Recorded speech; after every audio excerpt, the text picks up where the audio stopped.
She's just a secretary. Why is she even here? Those words sliced through the conference room. 12 pairs of eyes turned to stare at me. I felt heat crawl up my neck as Derek's voice hung in the air between us. The PowerPoint slide I had just been explaining blurred as my eyes filled with tears I refused to let fall. 3 years of night classes, $87,000 in student loans, countless weekends sacrificed, all reduced to just a secretary in front of the entire executive team. I'm Naomi Pearce, 32, and before I tell you what happened next in that boardroom, I want you to know this isn't just another revenge fantasy. This is the story of how I finally stopped shrinking myself to make mediocre men feel bigger. Before I go further, please like this video, subscribe, and tell me in the comments where you're watching from. I want to hear from you. And trust me, you'll want to see how this ends. I didn't start out planning to humiliate Derek Hollister. I actually started out admiring him. That's the thing about workplace bullies. They don't announce themselves on day one with name tags. They smile to your face while they sharpen their knives behind your back. Westlake Partners was my dream company, a mid-sized investment firm with a reputation for innovation and employee development. I'd applied 3 times before finally landing an interview. When I walked through those glass doors for the first time as an employee, I felt like I'd made it. The reception area had this massive, abstract painting that cost more than my car. The lighting was soft but bright enough to make everyone look like they'd just returned from vacation. The desk chairs were actually comfortable. After years of working at companies where the break room microwave was held together with duct tape, this felt like another universe. My role was officially Strategic Operations Coordinator, that perfect corporate title that could mean anything or nothing. In reality, I was hired to help reorganize their client management systems and bring a fresh perspective to their operational workflow. I had an MBA from Temple with a focus on organizational efficiency. I'd worked my way through school as an executive assistant, so I knew how things really flowed in an office, not just the theory. But here's what I learned fast. Some men only see what they expect to see. From day one, Derek Hollister, the director of client acquisitions, addressed all his questions about my projects to my male colleagues. He'd walk right past my desk to ask Jason or Michael what progress I had made on something. If I spoke up in meetings, he'd wait for me to finish and then restate my exact point as if it were his original thought. Great insight, Derek, someone would inevitably say while I sat there, feeling like I was slowly turning invisible. At first, I told myself what women have been told for generations. Don't make waves. Be patient. Prove yourself through work. Maybe he's just awkward with new people. So I put my head down. I restructured our client intake process, saving the company approximately 20 hours of labor per week. I created a dashboard that gave real-time updates on account status that the entire team could access. I stayed late. I came in early. I brought solutions, not problems. And still, Derek referred to me as the new girl in meetings. 3 months in, 6 months in, "Could you grab us some coffee before we start?" he'd ask, despite my name being on the meeting agenda as a presenter. Each time, I would smile tightly and say, "I'm actually here for the presentation, Derek." And he would look momentarily confused, as if I'd started speaking in tongues. My direct supervisor, Elaine, was supportive but overwhelmed with her own battles. "Just document everything," she advised during one of our one-on-ones. "Build your allies. This is unfortunately how it goes sometimes." The worst part wasn't Derek. It was watching myself become smaller. I started prefacing my ideas with, "This might be silly," but I found myself dressing more conventionally, toning down my natural enthusiasm, second-guessing every email. I was contorting myself to fit into the narrow space he had assigned me. Then came the Thornton account. Thornton Holdings was a potential client worth $30 million in investments. Everyone wanted to be on that acquisition team. I'd done extensive research on their portfolio needs and had identified a customized approach that aligned perfectly with their stated goals. I put together a presentation and sent it to my supervisor, who forwarded it to Martin Coleman, our CEO. 2 hours later, I was called into his office. "This analysis is exactly what we need," Martin said, sliding my report across his desk. "I want you on the pitch team." My heart nearly burst. Thank you, sir. I won't let you down. The meeting's on Thursday. Derek's leading. But I want you there to explain this section on sustainable investment options. Thornton's big on environmental impact. That night, I bought a new blazer, dark blue with subtle pinstripes. Professional but confident, I rehearsed my section until my roommate begged me to stop. I prepared answers for potential questions. I was ready. Thursday morning, I arrived early to set up the conference room, the big one, with floor-to-ceiling windows overlooking the river. I arranged water bottles, tested the projector, made sure the chairs were evenly spaced. Little details that probably no one would notice, but they mattered to me. Executives began filtering in around 9:45 for the 10 a.m. meeting. Martin nodded at me approvingly. Elaine gave me a subtle thumbs up. I took my seat halfway down the table, heart pounding so hard I was sure everyone could see my blouse moving. The Thornton representatives arrived exactly on time, 4 men and 1 woman, all in impeccable suits that whispered old money. Introductions went around the table. When it came to me, Derek smoothly cut in.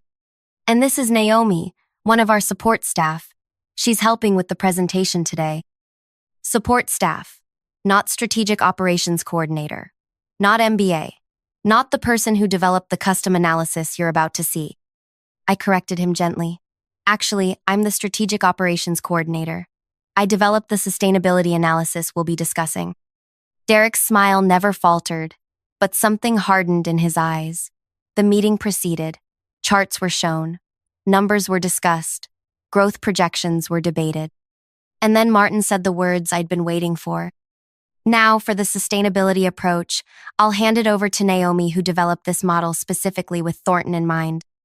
I stood, clicked to my slide, and began.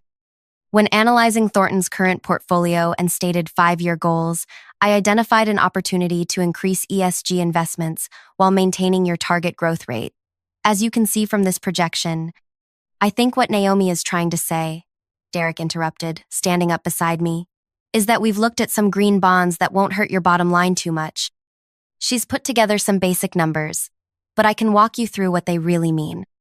I stopped, PowerPoint clicker frozen in my hand. The room went quiet.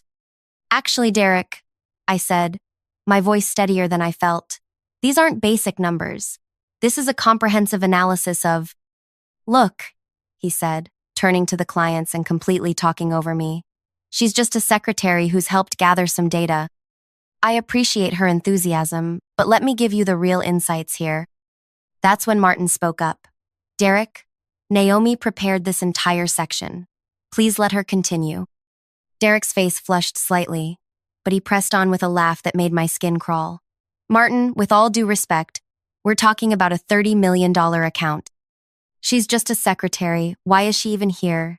Let me handle the complex parts. The room froze. 12 executives stared at me, our team and theirs. I could read every expression: embarrassment, discomfort, curiosity about what would happen next. The woman from Thornton narrowed her eyes, not at me, but at Derek. In that moment, something inside me that had been bending and bending for months finally snapped. I set down the clicker very deliberately. My hands should have been shaking, but they weren't. I felt strangely calm, like I was watching myself from somewhere else in the room. I have an MBA from Temple University, with a focus on organizational efficiency and sustainable business practices, I said, my voice low but clear. I worked as an executive assistant through graduate school, which gave me intimate knowledge of how investment decisions are actually implemented, not just theorized. I've spent 3 weeks analyzing Thornton's specific needs and creating this custom approach. I looked directly at Derek. I am not just anything. Then I turned back to the clients. The model I've developed shows that by reallocating 12% of your current portfolio into these specific ESG investments, you can actually increase your projected returns by 2.3% while reducing environmental impact. The data supporting this is on page 17 of your packets. The room was silent as the Thornton executives flipped to the page. The woman, Catherine Thornton herself, I later learned, looked up first, a slight smile on her face. This is exactly the kind of innovative thinking we've been looking for, she said. Please, continue. I finished my presentation without further interruption.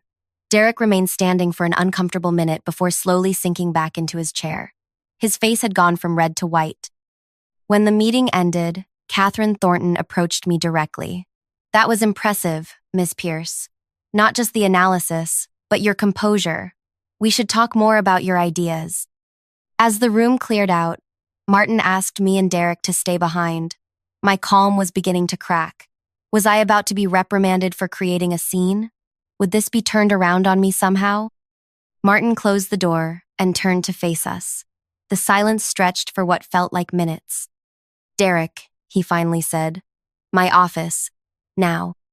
After Derek left, Martin looked at me with an expression I couldn't quite read. I owe you an apology, he said. I've clearly missed something significant happening in my own company. I didn't know what to say, so I said nothing. That presentation was excellent, he continued, but I'm more concerned about what just happened. How long has this been going on? The question broke something loose in me. All the small slights, the dismissals, the being talked over and around, they came pouring out. Martin listened without interrupting, his expression growing more troubled with each example. When I finished, he nodded slowly. Thank you for your honesty. This will be addressed. And Naomi, that analysis really was brilliant. I left the conference room feeling hollow but somehow lighter. I'd stood up for myself, but I had no illusion that anything would really change. Men like Derek always failed upward. The most I could hope for was that he'd be warned to be more subtle in his dismissal of women. Back at my desk, I started gathering my things. I wasn't planning to quit exactly, but I needed to get out of the building. I needed air and space to think. My phone buzzed with a text from Elaine. CEO's office, 3 p.m. You okay? I texted back a thumbs up. I didn't entirely feel and tried to focus on mundane work tasks for the next 3 hours. By 2:55, my stomach was in knots as I rode the elevator to the executive floor. Martin's assistant showed me in immediately. To my surprise, Derek was already there, along with Elaine and someone from HR I'd only met during orientation. Naomi, please sit down, Martin said, gesturing to an empty chair, notably not next to Derek. What happened next would change everything, but not in the way any of us expected. I settled into the chair, smoothing my skirt with clammy hands. Martin's office felt too warm, the silence too thick. On his desk sat a folder with my name on it. I've spent the last 2 hours reviewing your personnel file, Martin began, hands folded on the desk, and speaking with several team members. Derek sat unnaturally still, his usual confidence nowhere visible. He wouldn't look at me. Naomi, Martin continued, would you be comfortable explaining to everyone what you shared with me after the meeting? My throat tightened. This felt like a trap being asked to publicly accuse a superior of misconduct. I'd seen this movie before. The woman speaks up, gets labeled difficult, and somehow becomes the problem. But something had broken loose inside me in that conference room. I couldn't stuff it back down if I tried. For the past 9 months, I said, my voice quiet but steady, I've been consistently undermined, talked over, and misrepresented by Derek. Today wasn't an isolated incident, it was just the first time it happened in front of clients and senior management. Derek shifted in his chair. That's a complete exagger. I'm not finished, I said, surprising even myself with my firmness. I've had my ideas attributed to male colleagues. I've been asked to take notes in meetings I organized. I've been introduced as administrative support despite my title and qualifications. And I've documented every instance. The HR representative, Janelle, I now remembered, leaned forward. You've kept records? I nodded. Dates, times, witnesses, exact quotes when possible. I didn't plan to use them. I just needed to remind myself I wasn't imagining things. Janelle and Martin exchanged glances. Well, Derek finally spoke, his voice regaining some of its smooth confidence. I think this is being blown out of proportion.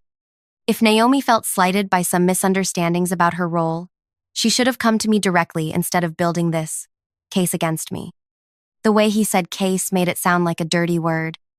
Derek, Martin said, his tone measured. We've spoken to 7 other employees who independently corroborated Naomi's account. This isn't about feeling slighted.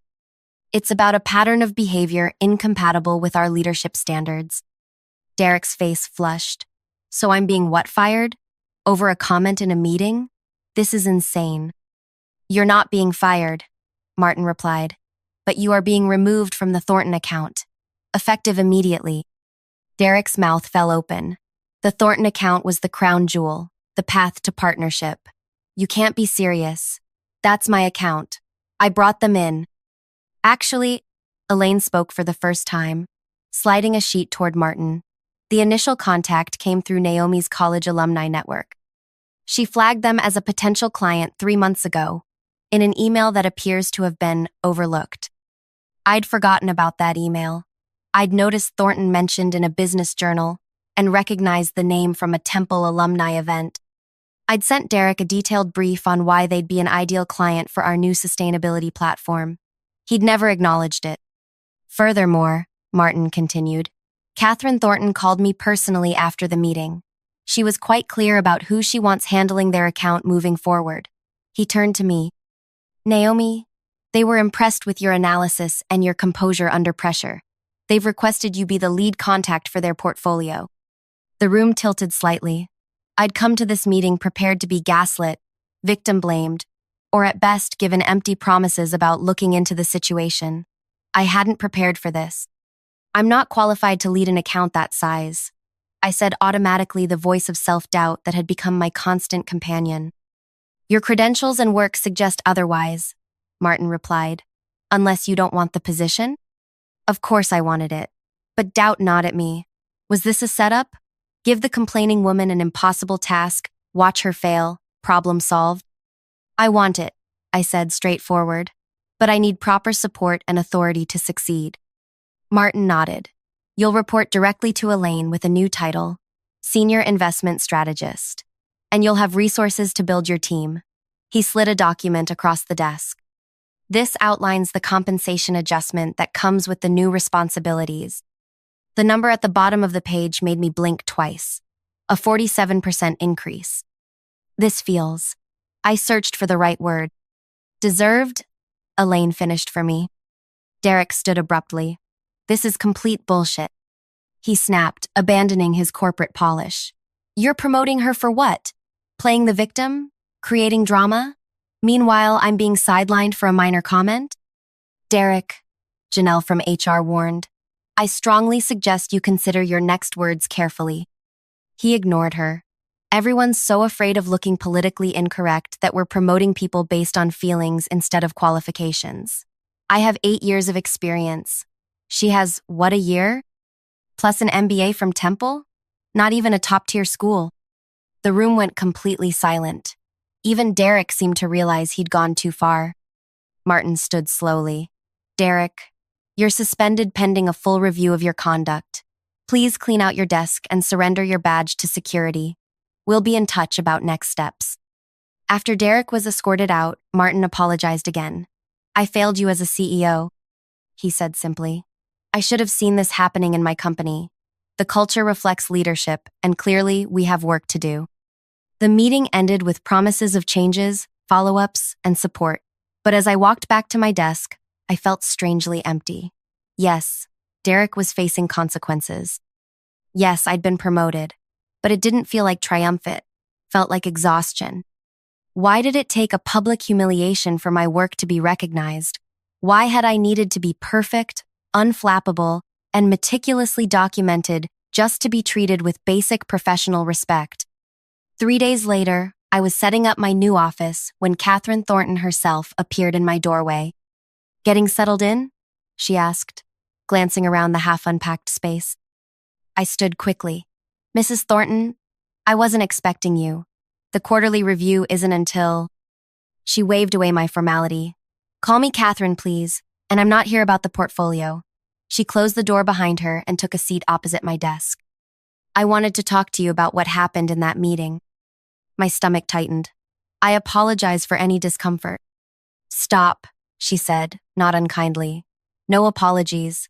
What I saw in that room was something I've seen countless times in my 30 years in finance. The difference was your response. She leaned forward. Do you know how I built Thornton Holdings? I nodded. You inherited a small family investment firm and expanded it 16-fold over 2 decades. That's the sanitized version, she said with a small smile. The reality is messier. I inherited a failing business from my father who never believed a woman could run it.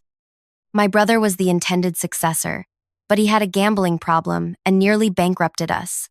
The board, all men, my father's age, voted unanimously against my leadership appointment. Every bank denied my loan applications. I hadn't known any of this.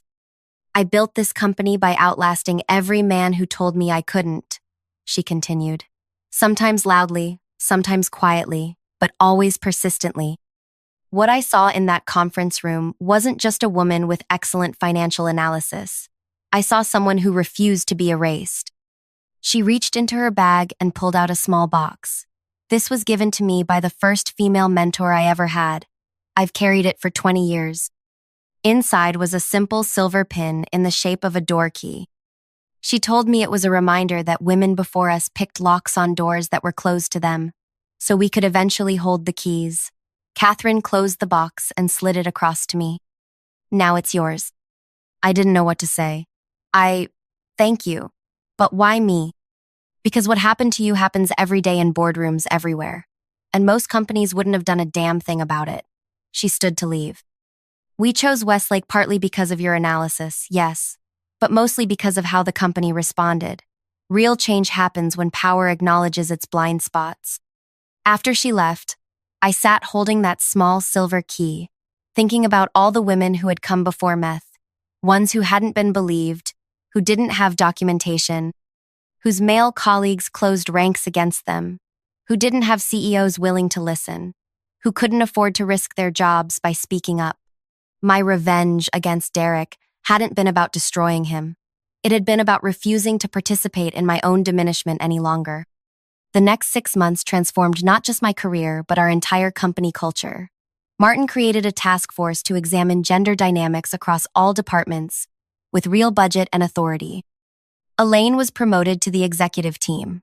The board approved a comprehensive salary review that uncovered and corrected significant gender disparities.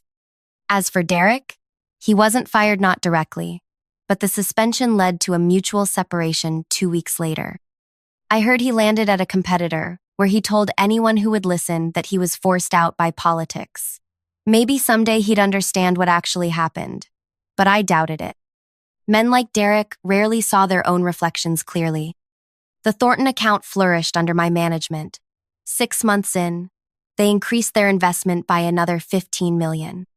My team, intentionally diverse in gender, age, and background, developed innovations that attracted 3 more major clients. 1 year after that fateful meeting, I was invited to speak at a finance industry conference about sustainable investment models. As I walked onto the stage, I touched the small silver key pin on my lapel. The moderator introduced me. Our next speaker is Naomi Pearce, senior investment strategist at Westlake Partners and the architect behind their industry-leading ESG portfolio approach. No one called me just anything. Looking out at the audience, I spotted an all too familiar pattern. Men in the front rows, women clustered further back. Old habits die hard, so I began my talk differently than planned. Before I dive into sustainable investment strategies, I'd like to invite anyone sitting in the back who wants a better view to come fill these empty seats in the front row. There was an awkward pause, then movement, as several young women made their way forward. I waited until they were settled before continuing. Thank you. Now we can all see and be seen clearly. That day, I didn't just present investment data. I told my story not with bitterness, but with honesty, about being undermined and overlooked, about documenting everything, about speaking up, about the cost of silence and the power of finally using your voice. Afterward, a line of people waited to speak with me, mostly women, with their own stories, their own Dereks, their own moments of being made invisible. I listened to each one, recognizing the same pain and determination I'd carried. One young analyst handed me her business card with a note scrawled on the back. "You made me brave enough to ask for the promotion I deserve." Thank you. That card sits on my desk today, next to Catherine's silver key, reminding me that the most powerful form of revenge against those who try to diminish you isn't their downfall, it's your rise and the doors you open for others as you climb. The truth is, I never wanted Derek to fail. I just needed to succeed on my own merits, to be seen fully for my work, my intelligence, my contribution, to not have to be twice as prepared, twice as credentialed, twice as careful, just to be taken half as seriously. What happened that day in the boardroom wasn't just about an MBA degree or a man's casual cruelty. It was about the moment I decided I was done making myself smaller to make insecure men feel bigger. Sometimes I wonder what would have happened if I'd spoken up sooner, if I hadn't waited until I was pushed to my breaking point, if I hadn't needed a public humiliation to recognize my own worth. But then I remember what Catherine told me. Change doesn't always come from grand gestures. Sometimes it comes from one person finally saying enough when they've been quietly bending for too long. I don't know who needs to hear this today, but you are not just anything. Your credentials matter. Your voice matters. Your presence matters. And if someone tries to make you invisible, remember that you have the power to bring yourself back into focus. Document everything. Build your allies. Know your worth. And when the moment comes it will come, stand firmly in your truth. Not with rage, though you'll feel it. Not with vengeance, though you'll want it. But with the quiet, unshakable certainty that you belong exactly where you are. That's the revenge that changes everything. Not just for you, but for everyone watching. For everyone coming after you. For every woman who's ever been told she's just anything less than who she truly is. Have you ever been underestimated at work or school? How did you handle it? I'd love to hear your stories in the comments. And if you found something valuable in mine, please subscribe. There's more where this came from. We rise by lifting others, and sometimes that starts by simply telling the truth about how far we've had to climb.